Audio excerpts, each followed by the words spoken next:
এজন্য অনেক ছেলে আছে বাবা, তোমাদেরকে বলি বাপ, আল্লাহ তাআলা যাকে যৌবন দিয়েছেন তাকে পূর্ণ শক্তি দিয়েছেন। মানুষের শরীরের সুস্থতা, সকালের সূর্য উঠে তেজ কম থাকে, বিকালের সূর্য ডুবে তেজ কম থাকে, দুপুরের সূর্য প্রখর প্রচন্ড তেজ থাকে। এজন্য শিশুকাল, তার যৌবন আসতেছে, এজন্য শিশুকাল দুর্বল। আবার বৃদ্ধকাল, তার যৌবন শেষ হয়ে যাইতেছে, এজন্য দুর্বল। এই জন্য যৌবন দুপুরের সূর্যের মতো, যেখানে প্রচন্ড তেজ থাকে, শক্তি থাকে, হিম্মত থাকে। কমপক্ষে 15 থেকে 40, এই 25 বছর মানুষের মাথার চুল থেকে পায়ের নখ পর্যন্ত সারা দেহে, সারা অঙ্গে পূর্ণ শক্তি থাকে। চোখে পূর্ণ শক্তি, কানের পূর্ণ শক্তি, নাকের পূর্ণ শক্তি, বিবেকের পূর্ণ শক্তি, খাবারের পূর্ণ চাহিদা, লজ্জাস্থানের পূর্ণ চাহিদা, পায়ের পূর্ণ শক্তি, সবকিছু শতভাগ পূর্ণ মাত্রায় আল্লাহ তাআলা যৌবনকালে দেয়। এজন্য বুদ্ধি, বিবেক, বিবেচনা, অনুভূতি, উপলব্ধি, পরিকল্পনা, ইচ্ছা, উদ্যম, সাহস, হিম্মত সবকিছু যৌবনেই করতে হয়। এটাই নিয়ম, এটাই নিয়ম, রাখো রাখো, এটাই নিয়ম। এই যৌবন সুন্দর সময়টা, 18 বছরের ছেলে 6 ঘন্টা 8 ঘন্টা ব্যয় করে দিলা মোবাইল টিপতে টিপতে, তো জীবন গড়বা কেমন? পৃথিবীও যদি কেউ সুন্দর করতে হয়, আখেরাত, দুইটাই, তাহলে যৌবনের সময় গোল্ডেন টাইম, গোল্ডেন পিরিয়ড, সোনালী সময়। কেউ যদি নিজে নিজে ভাবে যে আমি আল্লাহ চাহে তো একটা ভালো চাকরি করব, ভালো একটা ব্যবসা করব, আমি ভালো টাকা রোজগার করব, একটা ভালো বংশীয় মেয়ে বিয়ে করব, একটা ঘর দুয়ার করব, ইনশাআল্লাহ সমাজে একটা ভালো অবস্থান নিয়ে চলবো, তাহলে এই দুনিয়ার এই পরিকল্পনাটাও যদি কেউ করে, তাহলে তাকে যৌবনে তার সময়টা কদর করে মেহনত করতে হবে। আবার সে যদি ভাবে আমি জাহান্নাম থেকে বাঁচবো, ডান হাতে আমল নামা নেওয়ার চেষ্টা করব, মিজানের পাল্লায় আমার নেকি যেন ভারী হয়, আমি চেষ্টা করব, ফুলসেরাত যেন বিজলির গতিতে পার হইতে পারি, আমি চেষ্টা করব, তাহলে এর জন্য জাহান্নাম থেকে বাঁচা, জান্নাতে যাওয়া, খোদার কসম যৌবনেই চেষ্টা করতে হবে। 60 বছর বয়সে তো আর দুর্বলতার সময়, এই সময় তো কুলাইয়া পারে না, উনি একটা করলে আরেকটা ধরতে পারে না।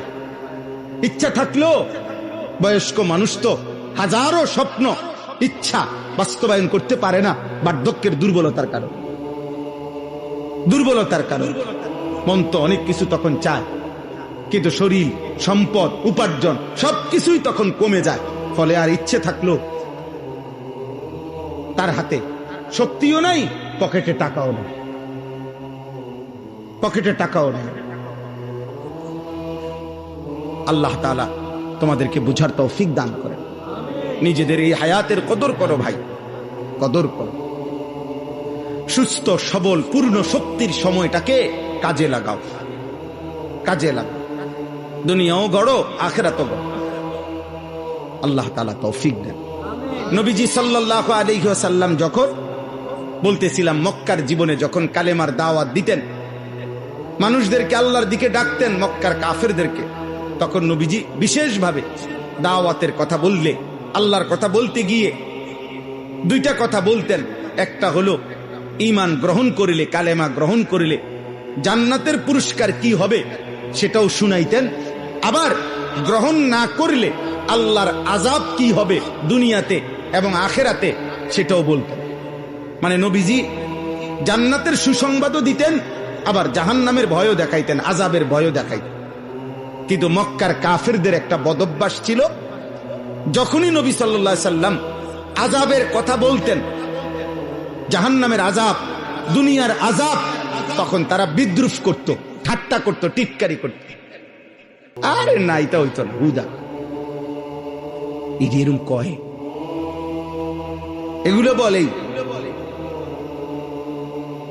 এখানে আছে আতাইদানিনি আন উখরাজা ওয়া কদ খালাতিল কুরুন মিন ক্বাবলি, 26 পারায় সূরা আহকাফের মধ্যে আছে।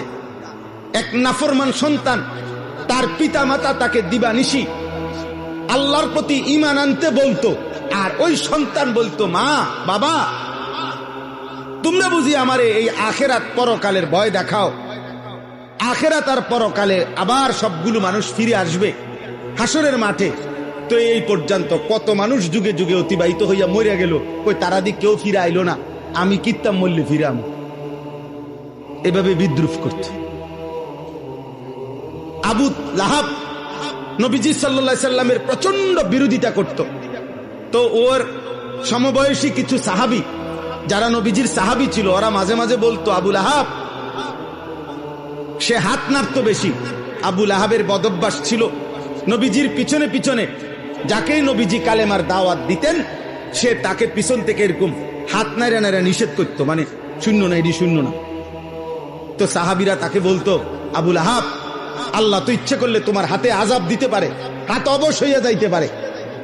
তখন সে তাফসীরের মধ্যে আছে, আবু লাহাব পরের দিন সকালবেলা ওই সাহাবাদের এই কয়েকজনকে কাছে গিয়া বলতো, এই দেখো হাত, এই কিচ্ছু হয়েছে না, চাও তুমি যে কইলা আযাব দিব, কই আযাব কই, আমার হাত দিয়ে ঠিকই আছে। এত বড় গাদ্দার ছিল, এত বড় বেয়াদব। ঠিক এরকম নবীজি একদিন এই মক্কার কাফেরদের সামনে আযাবের কথা বলছেন, যে দেখো আল্লাহর আযাব আসবে দুনিয়াতেও আখিরাতেও।